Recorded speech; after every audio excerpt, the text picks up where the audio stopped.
છોટાઉદેપુરના ઓળી આંબા ગામે ખેડૂતોને મોટું નુકસાન થયું। તુવેરના ખેતરમાં આગ લાગતા ઊભો પાક આખોય બળીને ખાખ થઈ ગયું। ફાયર ફાઈટરોએ મહેનત બાદ આગ પર કાબુ મેળવ્યો છે। સમયસરની કાર્યવાહીથી આગ ન પ્રસરતા મોટી દુર્ઘટના ટળી છે। જો કે આગ લાગવાનું ચોક્કસ કારણ તો હજુ અકબંધ છે, પરંતુ તૈયાર પાક બળીને રાખ થઈ જતા ખેડૂતોને મોટું નુકસાન આવ્યું છે।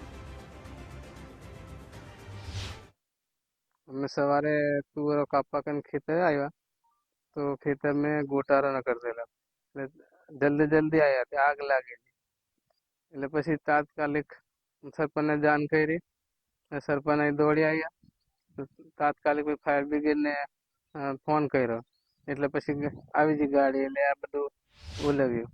આ ભાઈનું ખેતરમાં આ તુવેરો હતી જ આ તુવેરો એ તુવેરોને બરાબર આગ લાગેલી હતી ને એ આવતા આવતા અમે બધી સળગી ગઈ ને હવે કઈ રીતે હલી ગયું એ તો હવે એ ખેતર માલિકના જાણે, પણ અમે જાણ કરવાથી અમે આવ્યા ને બધું હવે એ ભાઈને કંઈક મળે એવી પ્રયત્ન કરું। તલાટી સરપંચ બધાથી ને એ ભાઈને થોડું મદદ રૂપ થશું।